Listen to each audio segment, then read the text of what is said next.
Israel ప్రధానమంత్రి Benjamin Netanyahu ప్రస్తుతం అమెరికాలో పర్యటిస్తున్నారు. అమెరికా ప్రెసిడెంట్ డొనాల్డ్ ట్రంప్తో మంగళవారం భేటీ కానున్నారు. New York mayor Zohran Mamdani Netanyahu న్యూయార్క్లో అడుగు పెడితే అరెస్ట్ చేస్తామని బెదిరింపులకు పాల్పడ్డారు. దీనికి నెతన్యాహు గట్టిగానే కౌంటర్ ఇచ్చారు. తాను అమెరికాకు వస్తున్నా ఏం చేసుకుంటావో చేసుకో అంటూ సవాల్ విసిరారు. ఆయన అమెరికా పర్యటన ప్రధాన ఉద్దేశం సెనేటర్ లిండ్సే గ్రహం ఫ్యూనరల్ సర్వీస్తో పాటుగా ఇరాన్ యుద్ధానికి సంబంధించిన వ్యవహారాలు చర్చిస్తారు. ఇక చివరిగా అసలు కారణం ఈ ఏడాది అక్టోబర్ 27న ఇజ్రాయెల్లో ఎన్నికలు జరగబోతున్నాయి. దాని దృష్టిలో పెట్టుకుని ట్రంప్ మద్దతు కోరేందుకు ఆయన అమెరికాకు వచ్చారు. మరి ఇజ్రాయెల్లో నెతన్యాహు పరిస్థితి ఎలా ఉందో ఒక లుక్ వేద్దాం.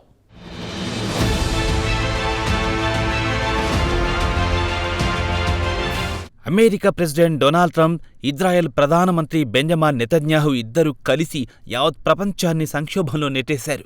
ఇరాన్తో యుద్ధం వల్ల ప్రపంచంలో ప్రతి దేశం ఆర్థిక సంక్షోభంలో కూరుకుపోయేలా చేశారు. ఇరాన్తో యుద్ధం వల్ల అమెరికా పూర్తిగా దివాలా తీసే స్థాయికొచ్చింది. అమెరికాలో ద్రవ్యోల్బణం విపరీతంగా పెరిగిపోయింది.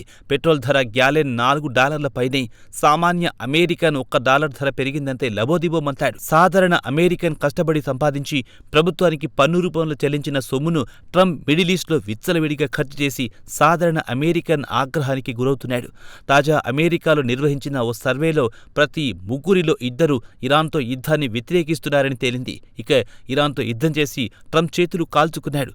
ఇరాన్తో యుద్ధం చేయాలంటే చేతిలో ఆయుధాలు లేవు. విచ్చలవిడిగా గత 13 రోజుల పాటు రాత్రి నుంచి తెల్లవారి వరకు తెహరాన్పై బాంబుల వర్షం కురిపించడంతో ఆయుధాలు పూర్తిగా కరిగిపోయాయి. దీంతో శనివారం నుంచి ఆయుధాలు లేక బిక్కమొహం వేశాడు ట్రంప్. ఇవన్నీ పక్కన పెడితే ఇరాన్ శాంతి చర్చలకు రావాలని, తమతో కాళ్ల బేరానికి వచ్చిందని బుకాయిస్తున్నాడు. మరోపక్క ఇరాన్ మాత్రం శాంతి చర్చలకు రావాలంటే తమ షరతులను అంగీకరిస్తేనే వస్తామని మెలికపెట్టింది.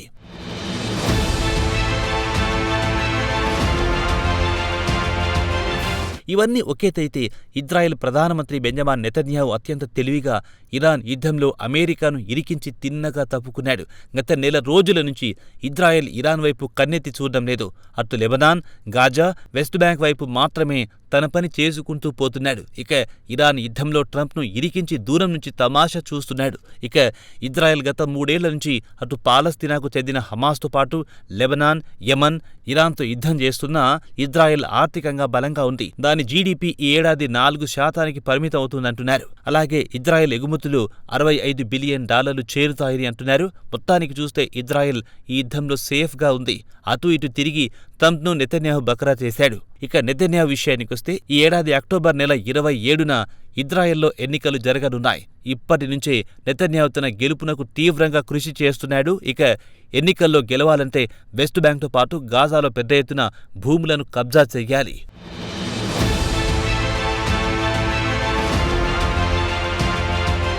ఇక నెతన్యాహు ఇరాన్ గెలవలేకపోయాడు. అలాగే లెబనాన్లో హెజబొల్లా మిలిటెంట్లను దారికి తేవాలనుకున్నా సాధ్యపడలేదు. ఇక నెతన్యాహు చివరి అస్త్రంగా ఇటు వెస్ట్ బ్యాంక్తో పాటు గాజాలో పెద్ద ఎత్తున భూములను స్వాధీనం చేసుకుని ఎన్నికల్లో గెలవాలని గట్టి ప్లాన్ చేస్తున్నాడు. నెతన్యాహుకు చెందిన లికుడ్ పార్టీ క్రమంగా ప్రజాదరణ కోల్పోతోంది. ఇటీవల ఒపీనియన్ పోల్స్లో కూడా ఇదే తేలింది. దీంతో ఆయన చివరి అస్త్రంగా వెస్ట్ బ్యాంక్లోని పాలస్తీనా భూభాగాలతో పాటు గాజా స్ట్రిప్లో వీలైనంత వరకు పెద్ద మొత్తంలో భూభాగాన్ని స్వాధీనం చేసుకోవాలనే ఆలోచనలో ఉన్నాడు. అయితే అక్టోబర్ 7, 2023న హమాస్ మిలిటెంట్లు ఇజ్రాయెల్పై పడి 1200 మందిని ఊచకోత కోసి మరో 250 మందిని కిడ్నాప్ చేసిన తర్వాత మొదలైన యుద్ధం సుమారు 2 సంవత్సరాల పాటు కొనసాగింది. ట్రంప్ జోక్యంతో ప్రస్తుతం కాల్పుల విరమణ కొనసాగుతోంది. ఇక ఎన్నికలో గెలవాలంటే పెద్ద ఎత్తున పొరుగున ఉన్న గాజా, వెస్ట్ బ్యాంక్లో భూభాగాలను స్వాధీనం చేసుకుంటే ఎన్నికల్లో గెలవచ్చునని నెతన్యాహు భావిస్తున్నాడు.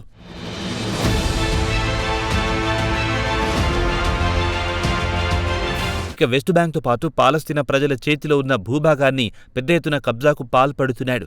అక్కడ పెద్ద ఎత్తున మిలిటరీ కమ్యూనిటీ పోస్టులను ఏర్పాటు చేస్తున్నారు. ఇజ్రాయెల్ ఫైనాన్స్ మినిస్టర్ బెజాలెల్ స్మోట్రిచ్ ఆక్రమిత వెస్ట్ బ్యాంక్లో డజన్ల కొద్దీ ఇజ్రాయెల్ సెటిల్మెంట్లకు 1.3 బిలియన్ షెకిల్స్ కేటాయిస్తున్నట్లు ప్రకటించాడు. ఇలాంటి ప్రతిపాదన వల్ల ఇజ్రాయెల్లో మితవాద ఓటర్లను ఆకట్టుకునే అవకాశం కనిపిస్తోంది. అలాగే పొరుగున ఉన్న వెస్ట్ బ్యాంక్తో పాటు గాజాలోని భూభాగాలను స్వాధీనం చేసుకుని తమ తమ ఓటు బ్యాంకును మరింత పటిష్టం చేసుకునే అవకాశం కూడా లేకపోలేదని రాజకీయ విశ్లేషకులు అభిప్రాయపడుతున్నారు.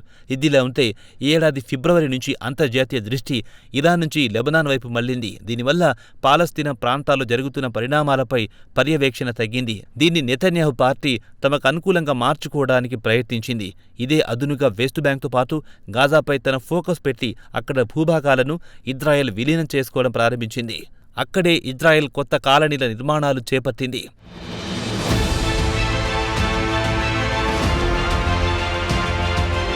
ఇక గాజాలో ఇజ్రాయెల్ చెయ్యని దారుణాలు లేవు. ఇప్పటికే గాజాలో 65% భూమిని తమ అదుపులో తీసుకుంది. ఇక నెతన్యాహు ఉద్దేశం మాత్రం 70% భూమిని కబళించాలని చూస్తున్నాడు.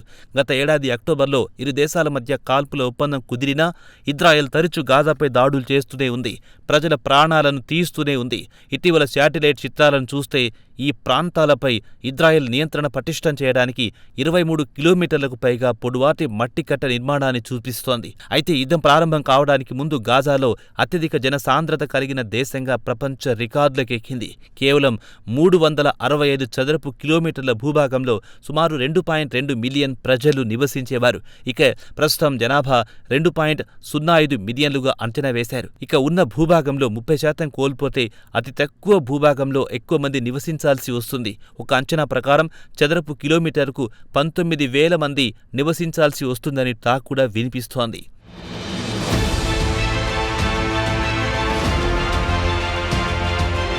ఇక యుద్ధంలో గాజా నగరంలో 3 ఇళ్లు ధ్వంసమయ్యాయి. ఇప్పటికీ 14 లక్షల మందికి అత్యవసరంగా ఇంటి వసతి కల్పించాలి. అలాగే గాజాలోని 60% మంది ప్రజలకు మంచినీరు, పారిశుద్ధ్యం, వ్యర్థ పదార్థాల మౌలిక సదుపాయాలు ధ్వంసం కావడంతో దాదాపు 60% జనాభా మురుగునీరు లేదా మానవ వ్యర్థాలకు గురవుతున్నారు. సుమారు 9 లక్షల మందికి పైగా ప్రజలు పేరుకుపోయిన చెత్త మధ్య నివసిస్తున్నారు. ఇదే కాకుండా ఎలుకల బెడద, వ్యాధుల వ్యాప్తికి ఆజ్యం పోస్తోంది. రద్దీగా ఉన్న నిరాశ్రయులు శిబిరాల్లో చికెన్ ఫాక్స్కు గురవుతున్నారు. ఎలుకలు తమను కరుస్తున్నాయని ప్రజలు వాపోతున్నారు. ఇవన్నీ ఓ ఎత్తైతే వ్యవసాయ భూములు, పశుగ్రాస ప్రాంతాలు ధ్వంసం కావడం వల్ల జనాభా అవసరాలను తీర్చుకునే గాజా నగర సామర్థ్యం మరింత దెబ్బతింటుంది. ఇక ట్రంప్ బోర్డ్ ఆఫ్ పీస్ పేరుతో నానా హడావిడి చేశాడు. దుబాయ్, దోహాను తలదనే నగరాన్ని నిర్మిద్దామని గొప్పలు చెప్పి ప్రస్తుతం దాన్ని ఊసే లేకుండా చేశాడు. ఇక నగర నిర్మాణం గురించి ఆయన పాలస్తీనా ప్రజలతో సంప్రదింపులు కూడా జరపలేదు.